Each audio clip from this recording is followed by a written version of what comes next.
Hello বন্ধুরা, good morning. Papai Sonai lifestyle ব্লগে তোমাদের অনেক স্বাগতম আর অনেক ভালোবাসা জানিয়ে আজকের ব্লগটা শুরু করছি। সকালে একদম ঘুম ছাড়ছে না, জানো তো।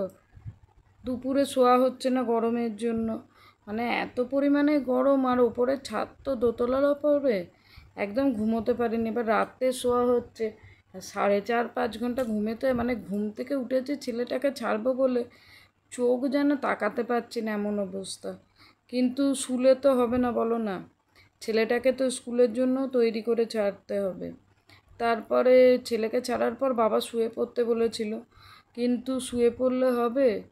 আমাদের বাড়িতে রান্নারও অনেক ফ্যাচাং আছে। এই খাবে তো ওই খাবে, তারপর টিফিনের তরকারি তৈরি করা, অনেক ঝামেলা। ওই জন্য আর শুলাম না। একবারে ছেলেকে ছেড়ে নাইটিটা চেঞ্জ করে নিলাম, করে ফ্রেশ হয়ে রান্নাঘরে এসে বাসি বাসনপত্র ঘষা মাজা করে চা করে একটু চা খেয়ে সোজা চলে এসেছি রান্নাঘরে। ভাত করে মাছের ঝোলটা করে নেব। চোখ যেন ঘুমে জড়াচ্ছে। কিন্তু কি বলো তো, সংসারে তো রান্নাবান্না করতেই হবে, সবাই বেরোবে। ওই জন্য আর মাছটা আজকে কেন যে লেগে যাচ্ছিলো আমি নিজেও বুঝতে অনেক কষ্ট করে তুললাম। আর একটু পটল অ্যাড করে দেবো। আগের দিন না পটলটা দেয়া হয় না, আর অনেকটাই পটল এনেছে। পটল খেতে আমাদের বাড়ির লোকেরা এত ভালোবাসে যে পটলটা একটু বেশি করেই নেওয়া হয়। তাহলে পটল যখন আছে তাহলে আলু পটল দিয়ে মাছের ঝোল হয়ে যায়। যেমন কথা বলা তেমন কাজ। আজকে আলু পটল দিয়ে আদা জিরে বেটে মাছের ঝোল বসিয়ে দেবো আর একটু চচ্চড়ি করে নেব। তাহলে চলো রান্নাবান্নাটা করতে থাকি, তোমরা কিন্তু আমার সাথে থাকো।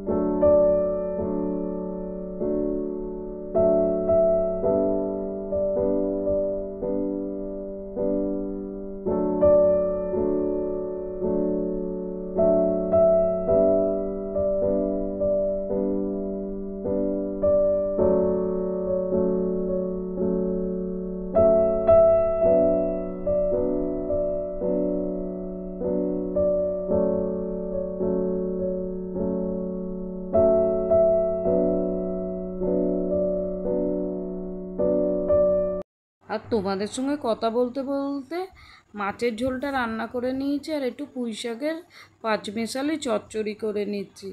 আর কি বলো তো বন্ধুরা, সেই সকাল 6টা থেকে উঠে 3টে সাড়ে 3টে অবধি সারাক্ষণ সেই কাজ করি, জানো।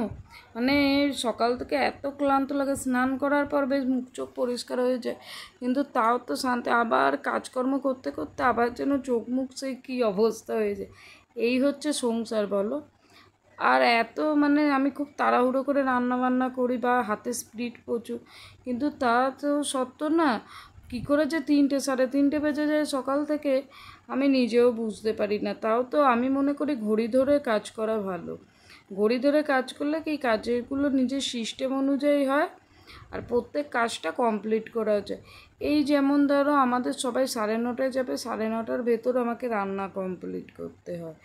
তাহলে কি তোমার একটা সময় ধরো আমি ছেলেকে ছাড়ি, ছেড়ে 6:10-15, আমাকে 7টার ভেতর চা খেয়ে রান্নাঘরে ঢুকতে হবে। তার মধ্যে চা তৈরি করে ফেলতে হবে, বাসনপত্র ক্লিন করে নিতে হবে। এরকম যদি, আমি তো মনে করি ঘড়ি ধরে যদি কাজ করা যায় না, লোকে বলে ঘড়ি সংসারে ধরা ভালো না, কিন্তু সংসারে এরকম যদি আমরা টাইম ভাগ করে করে কাজ করি তাহলে কাজগুলো না ঠিক সময়ে শেষ করতে পারি। ধরো এই সময়ের মধ্যে রান্নাটা আমাকে কমপ্লিট করে নেব, এই সময় আমি ঘরদোরটা ঝাড়বো, পরিষ্কার করব। তার জন্য 8 থেকে 1 ঘন্টা যার যেমন সময় প্রয়োজন ভাগ করে নেব। এরম ভাগ ভাগ করে যদি কাজটা করা যায় না, তাহলে কাজটা নির্দিষ্ট সময়েও হয় আর কাজটা ভালো হয়। যার যার যেমন বলে না, যার সংসারে যেমন রুল, আমি তো এরকম করেই কাজকর্মগুলো করি। যেদিন ইচ্ছে হয় স্নানটা করে নিলাম, করে 10-15 মিনিট রেস্ট করে আবার রান্নায় লেগে পড়লাম। বললাম না, ওই যার যার রুল তার কাছে। আমার যেটা মনে হলো তোমাদের বললাম। এই দেখো রান্নাবান্না কমপ্লিট, 9:10-15 বাজে। এবার চলো খাবার দাবারটা দিয়ে দিই সবাইকে, বাবাকে মুড়ি দিয়ে চলে এলাম। এদিকে আমার দেওরের ভাত বাড়ছি, এখানে মাছের ঝোলটা নিয়ে নিয়েছি আর এখানে ভাতটা দিয়ে দেবো, মানে একদম গরম ভাত। দেখো ধোঁয়া উঠছে, আমি যখন এডিট করছি রাত্রে তখনই মনে হচ্ছে যেন খাই একটু, মানে কিছু না, একটু নুন কি শুধুই ভালো লাগে বলো গরম ভাত? কিন্তু গরম ভাত তো মানে আগে স্কুল যাওয়ার সময় ভাতটা গরম থাকতো, কিন্তু প্রথম ভাতটা মা কোনো দিনই খেতে দেয়নি জানো তো। এখন তো খাওয়া হয় না, সবাইকে দিতে দিতে জানো বাড়িতে একা আমি আছি মেয়ে। কী বলো তো, মা বলতো আগমুখের ভাত মেয়েদের খেতে নেই, সেইটাই অভ্যেস হয়ে গেছে আর সেটাই শিখে এসেছি। কী বলো তো, বড়রা আমাদের মা ঠাকুমা বা শাশুড়ি যাই বলো, আমাদের গুরুজনেরা আমাদের যে সমস্ত শিক্ষা দেয় সে সমস্ত শিক্ষা আমরা আমাদের নেক্সট জেনারেশানকে দিই। কী বলো তো, দিন দিন ধরে এই ধারাই চলে এসছে, এক জেনারেশান শেখে আর এক জেনারেশানকে আবার সেইগুলো বলে। ধরো আমি যে শিক্ষাগুলো পেয়েছি আমার মায়ের থেকে বা আমার শাশুড়ি মায়ের থেকে, আমার যারা নেক্সট জেনারেশান মানে আমার 2 ছেলের বউ, সেও আমার থেকে তার মায়ের থেকে শিখবে, এরকম তো মানে পরস্পর পরস্পর চলে এসছে, বলো না? চলো কথা বলতে বলতে এদিকে ঘরদোর মুছে নিচ্ছি, মানে ঘরদোরটা মুছে এবার স্নানটা সেরে নিলে হয়ে যাবে, মানে আর পাচ্ছি না, এত এক এক সময় ক্লান্ত লাগে না, মনে হয় স্নানটা করে নিলে শান্তি। স্নান করে চলে এসেছি ঘরে। চলো আজকে আর খুব বেশি কাচার নেই, ওই যে 2-1টা নাইটি পরেছে আর বাবার লুঙ্গি ছেলের প্যান্ট, এইটুকুই কাচাকুচি, মানে রোজ খুব একটা কাচাকুচি থাকে না, রবিবারটা একটু চাপ পড়ে যায় যেন বেশি। চলো তাহলে এদিকে জামা কাপড় 2-4টে যা আছে শুকোর দিয়ে সোজা চলে যাব কিন্তু ঠাকুর ঘরে, আর ঠাকুর ঘরে এসে একবার ঠাকুরগুলোকে সুন্দর করে মুছিয়ে দিয়েছি।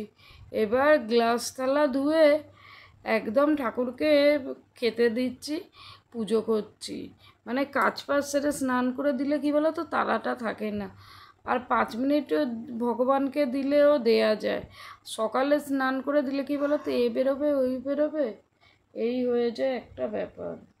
চলো তাহলে পুজোটা কমপ্লিট করি, করে ঘরে গিয়ে মাথা আঁচড়াতে হবে, মানে স্নানটা কমপ্লিট হয়ে গেছে কিন্তু মাথা আঁচড়াবার এখনও সময় পাইনি।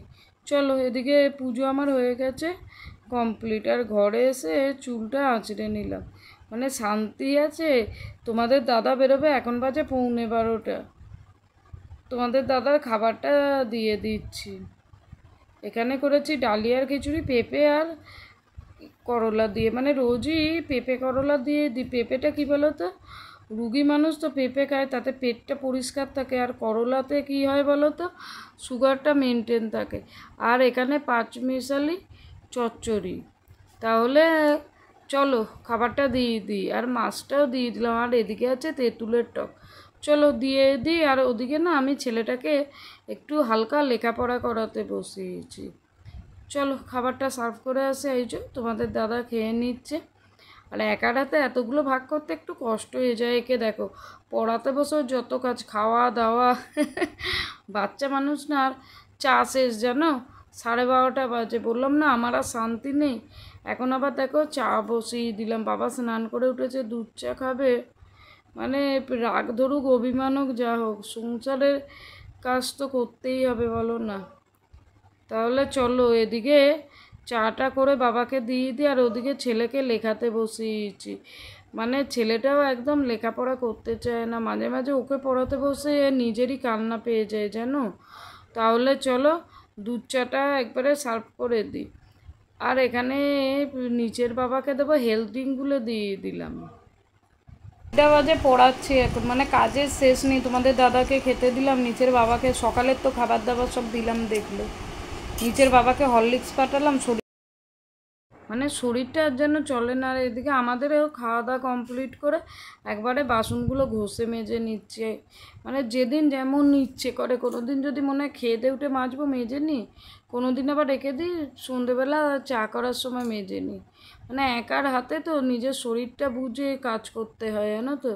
আর এদিকে বাসনগুলো এক এক করে সমস্ত গুছিয়ে রাখছি, মানে কাজটা শেষ করে শোবো, সকাল থেকে খাটাখাটনি হচ্ছে তো, যদি আর উঠতে না পারি এ সমস্ত কাজগুলো পড়ে থাকবে। আর দ্বিতীয় কেউ করার নেই বলে কি বলো তো, যেই কাজ পড়ে থাকে সেই কাজ পড়েই থাকে, মানে একটা কাপ যদি কোথাও রেখে দিই সেই কাপটা সেখানেই পড়ে থাকবে, এমন অবস্থা, বুঝলে। আর এখানে রান্নাঘরের জানলাটা দিয়ে দিচ্ছি, এতক্ষণ খোলা ছিল। আর চলো সেই শুকনো জামা কাপড়গুলো নিয়ে নিচে চলে যাচ্ছি, মানে কাজের আর শেষ নেই জানো বন্ধুরা, কী আর বলবো বলো। আর এদিকে নিচে এসে দেখো এরা ফল খাবে, এদের ফলগুলোও কেটে দিচ্ছি। মানে এখন 3টে বাজে, তাও সে সকাল 6টা থেকে উঠে কাজ যেন শেষ করে উঠতেই পারছি না, বুঝলে বন্ধুরা। আর চলো ঘরে গিয়ে দিয়ে আসি খাবার দাবারগুলো। আর এই দেখো, মানে সকাল থেকে উঠে নাকে মুখে করে দিই বলে সংসারটা ভালোভাবে চলে, বুঝলে বন্ধুরা। বন্ধুরা আজকের ব্লগটা এই পর্যন্ত শেষ করছি, মানে সকাল থেকে কাজ করে করে ক্লান্ত হয়ে পড়েছি। তাহলে একটা বড় সংসার মেনটেন করা মুখের কথা না, তাহলে এই শশাটা খেয়ে একটু 10 মিনিট টিভি দেখবো, তারপর রেস্ট নেবো। আর দেখা হচ্ছে নেক্সট ব্লগে।